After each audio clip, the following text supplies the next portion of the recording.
Dinosaurs रेंगने वाले जीव के वंशज, लेकिन आकार में इतने विशाल कि उनके सामने हाथी भी चींटी जैसा लगे। दिमाग में इतने तेज कि बिना किसी एक्सटर्नल ईयर्स के वो आसपास के छोटे से छोटे जीवों की पैरों की आहट को सुनकर उनका शिकार कर लें। और शरीर से इतने मजबूत कि कई बार तो दो डायनासोर्स गुस्से में एक दूसरे को ही मार दें।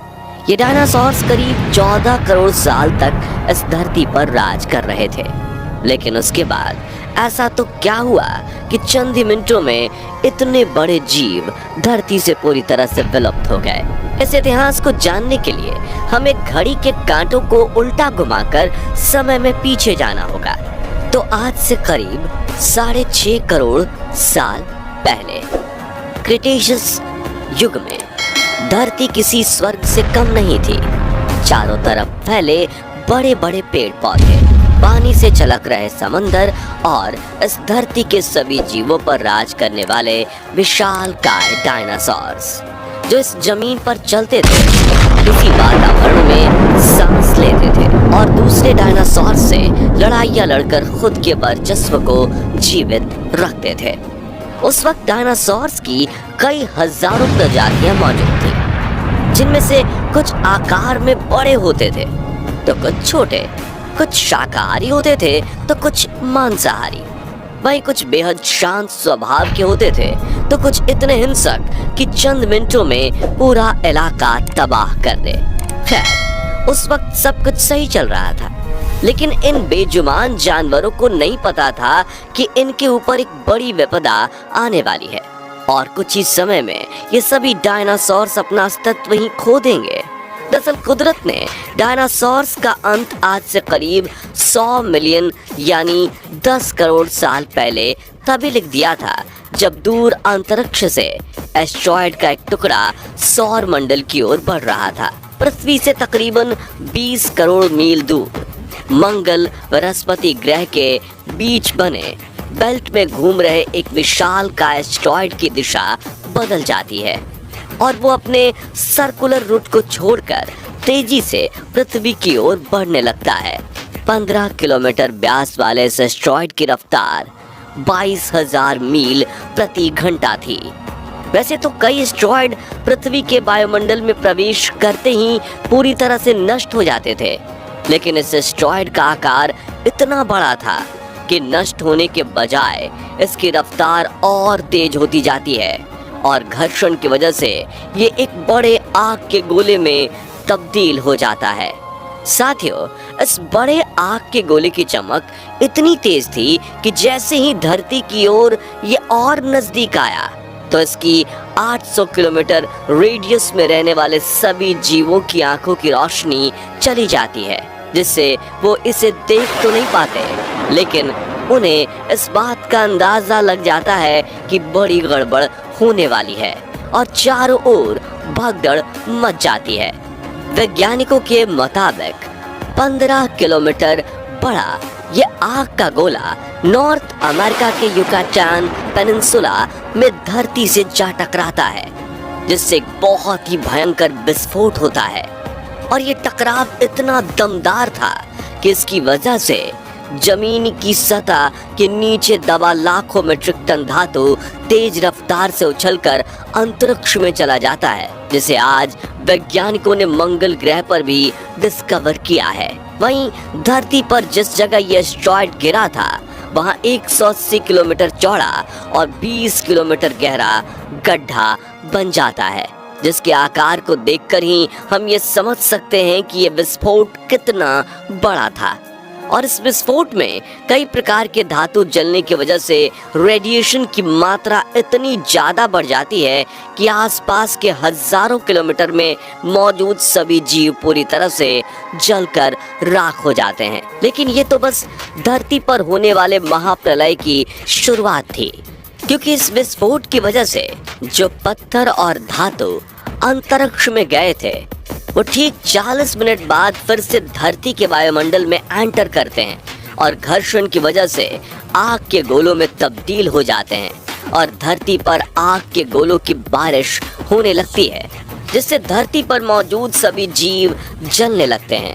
इतना ही नहीं, विस्फोट के दबाव से धरती पर भूकंप आने लगता है, जिसकी तरंगें पृथ्वी की क्रस्ट में पूरी तरह से फैल जाती हैं और समुद्र में भी भारी सुनामी आने लगती है, जिस वजह से समुद्र में रहने वाले छोटे बड़े जीव भी इस आपदा का शिकार होने लगते हैं, जिससे धरती का तापमान 150 डिग्री तक पहुंच जाता है।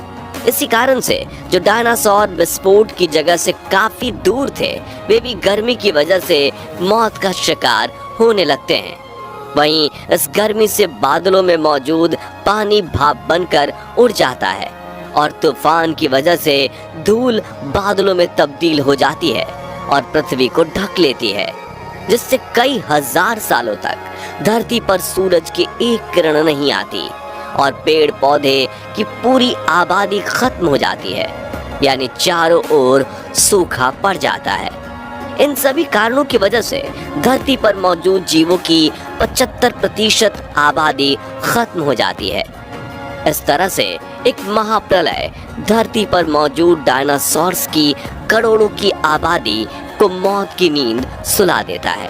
खैर, इस महाप्रलय से डायनासोर्स का तो आतंक खत्म हो गया, लेकिन इस वक्त इस भयंकर त्रासदी में जो जीव बिल बनाकर रहते थे वो बच गए, क्योंकि इतने ज्यादा तापमान पर भी ये मैमल्स अपने बिल में बचे रहते हैं और आगे चलकर पेट भरने के लिए सब कुछ खाने लगते हैं, जो कि आगे चलकर हमारे पूर्वज बनने वाले थे। इसी तरह से कई करोड़ साल बीत जाते हैं और बचे हुए जीव उस वक्त के वातावरण के हिसाब से खुद को ढाल लेते हैं और उनका एवोल्यूशन शुरू हो जाता है, जिसके बाद एवोल्यूशन की प्रक्रिया से बहुत सी प्रजातियों का जन्म होता है। आज से करीब 3 करोड़ साल पहले ग्लोबल कूलिंग हुई, घास के मैदान बढ़ने लगे और जंगल घटने लगे। उस समय से जानवरों का निर्माण हुआ जो खुले में रहने में सफल थे। उन्हीं में से दूसरे जानवरों को खाने वाले जानवर भी विकसित होने लगे। लेकिन कहते हैं ना कि समय हमेशा एक जैसा नहीं रहता। साथियों, आज से करीब 40 लाख साल पहले परिस्थितियां एक बार फिर से बदल गईं और धरती पर फिर से हलचल हुई। टेक्टोनिक प्लेट में हलचल के कारण अफ्रीका के पूर्वी इलाके में एक नई पर्वत श्रृंखला का निर्माण हुआ, जो थी ईस्ट अफ्रीकन रिफ्ट वैली। ये पर्वत यहाँ आने वाले मौसमी हवाओं के लिए एक रुकावट बन गई थी, जिसके कारण अफ्रीका के इन जंगलों में बारिश आनी बंद हो गई। दोस्तों, अफ्रीका के इस जंगल में एक और वानर प्रजाति रहती थी, एप्स। ये एप्स पेड़ों के ऊपर रहा करते थे। यहाँ उनके खाने की कोई कमी नहीं थी, इस वजह से ये हमेशा पेड़ों पर ही रहा करते थे। लेकिन अब यहाँ समय के साथ साथ सूखा पड़ने लगा और बिना बारिश के जंगल सूख गए। अफ्रीका के जंगलों में रह रहे इन एप्स के लिए खाने की समस्या उत्पन्न होनी शुरू हुई और खाने की तलाश में अब इन्होंने पेड़ों से उतरने का निर्णय लिया। साथियों, जिन्होंने पेड़ों से उतरने का निर्णय लिया वो आर्डिपिथेकस रेमिडस और यही थे हमारे पूर्वज। इनका दिमाग एक संतरे जितना बड़ा था और साइज में 4 फीट लंबे होते थे और हाथों से झूलते हुए चलते थे। कई हजार सालों के एवोल्यूशन के बाद हमारे पूर्वज अब 2 पैरों पर चलने लगे थे। लेकिन जिन्होंने पेड़ों को नहीं छोड़ा और अफ्रीका के जंगल से निकलकर दुनिया के अलग अलग जंगलों में रहना पसंद किए, बाद में ये बंदर, चिंपैंजी, गोरिल्ला इत्यादि बने। दोस्तों, अब ये आदि मानव भोजन की खोज में पेड़ों से उतरकर जमीन पर आ गए थे और ये चलते हुए भी खा सकते थे।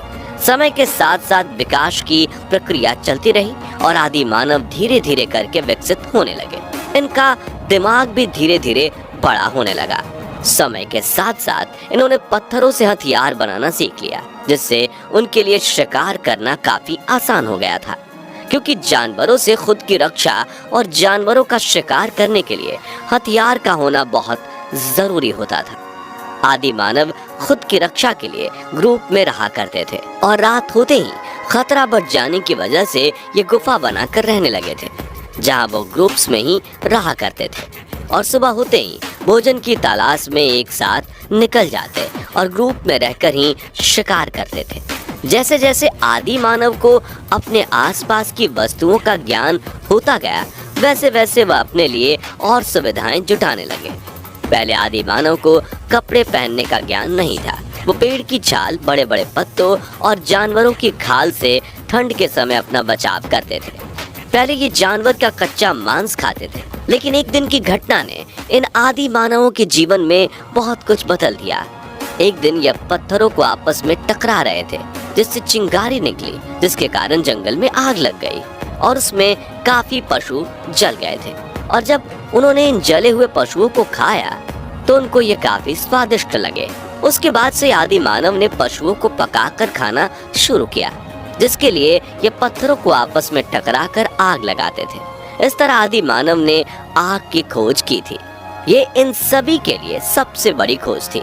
आग उन्हें गर्मी, रोशनी और अंधेरे में सुरक्षा देती थी और आग में मांस पकाकर भी खाते थे। फिर धीरे धीरे इन्होंने खेती करना शुरू किया। उसके बाद यह अलग अलग नदियों के पास जाकर बसने लगे और इसी से इन अलग अलग सभ्यताओं का निर्माण हुआ। खेती करने की वजह से अब आदि मानवों को भोजन की तलाश में इधर उधर नहीं भटकना पड़ता था, जिससे उनका घुमक्कड़ जीवन समाप्त हो गया। खेती के लिए उन्हें पशुओं की जरूरत पड़ी। फिर उन्होंने पशु भी पालना शुरू कर दिया, जिनमें से कुछ पशुओं से वो दूध निकालते थे तो कुछ से वो खेती करते थे। इसके बाद खेती को बचाने के लिए उन्हें बाकी के जंगली जानवरों का ध्यान देना पड़ता था। इसलिए आदि मानव खेती के पास लकड़ी, मिट्टी, पत्ते और पत्थर की सहायता से झोपड़ी बनाकर रहने लगे और उसी वजह से अब परिवार भी बनने लगा। इस तरह से बाकी के आदि मानव भी खेती करने लगे और अपनी अपनी झोपड़ी बनाकर रहने लगे। झोपड़ी की संख्या बढ़ती गई और आगे चलकर इन्हीं झोपड़ियों ने बस्ती का रूप ले लिया। धीरे धीरे समय के साथ आदि मानव का दिमाग और विकसित हुआ। उन्होंने धातु की खोज की। पहले तांबा, बाद में जस्ता, फिर सीसा खोजा गया। साथ ही लोहे के बने बर्तनों, औजारों आदि का इस्तेमाल करना शुरू कर दिया। एक दिन आदि मानव ने पेड़ के मोटे तने को लुढ़कते हुए देखकर पहिया बनाना सीखा, जिससे गाड़ी बनाकर उन्होंने इस्तेमाल में लिया। पत्थर की चाक बनाकर मिट्टी के बर्तन बनाने लगे। जैसे जैसे आदि मानव समझदार होने लगा, वैसे वैसे प्रकृति की उपासना, कपड़े बुनना आदि काम करने लगा और अब धीरे धीरे उनका दिमाग और विकसित हुआ। वो बातें भी करने लगे, अपने विचारों का आदान प्रदान करने लगे। इस तरह पूर्व पाषाण काल यानी कि पत्थर के युग से ताम्र काल यानी कि जिस युग में तांबे की चीजें इस्तेमाल होती थी, यहाँ तक आते आते मानव विकास क्रम में आदि मानव का रहन सहन आदि पहले की अवस्था से काफी आगे बढ़ गया। दोस्तों, जब वैज्ञानिकों ने उस जगह पर खोज शुरू की जिस जगह पर आदि मानव रहते थे, तो उन्हें खुदाई करने पर यह पता चला कि सच में आदि मानव इस पृथ्वी पर रहा करते थे। खुदाई में वैज्ञानिकों ने उनकी हड्डियों के अवशेष, खोपड़ियों के साथ नुकीले हथियार, कुछ बर्तन, शिलालेख इत्यादि पाए, जिसके बाद वैज्ञानिकों के कई साल के रिसर्च के बाद ये सिद्ध हुआ कि ये सब जीवाश्म और अवशेष आदि मानव के ही हैं। वहीं उसके बाद अनेक सभ्यताओं की खुदाई करने पर इस बात के भी प्रमाण मिले कि उस समय भी सिक्कों का इस्तेमाल होता था। साथ ही हजारों वर्ष पहले कई गांव नष्ट हो गए थे। इनके घर और इनकी सभी चीजें धरती के अंदर समा गई थी। खुदाई करने पर वैज्ञानिकों को इनके बारे में जानकारी मिलती है। इस सब से ये तो पता चला कि इंसान बंदरों से बिल्कुल विकसित नहीं हुआ है। हाँ, ये बात बिल्कुल सच है कि हम इंसानों के पूर्वज और बंदरों के पूर्वज कहीं ना कहीं एक दूसरे से काफी नजदीकी रिश्तेदार हैं और इसलिए बंदर हम इंसानों से मिलते जुलते हैं। लेकिन जो लोग ऐसा सोच रहे हैं कि कभी ना कभी आज के बंदर भी इंसान बनेंगे, तो ऐसा कभी नहीं होगा। दोस्तों, उस समय से लेकर आज तक लगातार मानव अधिक विकसित होता गया है। आज के आधुनिक समय में मोबाइल, टीवी, बिजली, गाड़ियाँ, हवाई जहाज, इंटरनेट आदि सब कुछ हो गया है, जिससे आज के मानव का जीवन आदि मानव के मुकाबले बिल्कुल अलग और आसान हो गया है। यही सब बदलाव ही मानव जीवन का विकास है। तो आज का ये वीडियो जिसमें हमने आदि मानव के बारे में जाना, उम्मीद करता हूँ कि आपको ये वीडियो अच्छी लगी होगी। वीडियो अच्छी लगी हो तो वीडियो को लाइक करें, ज़्यादा से ज़्यादा शेयर करें, कमेंट में बताएं कि आपको हमारे द्वारा दी गई जानकारी कैसी लगी। ऐसे ही और भी इंफॉर्मेटिव वीडियोस देखते रहने के लिए हमारे चैनल को सब्सक्राइब, फेसबुक पेज को फॉलो जरूर करें। धन्यवाद।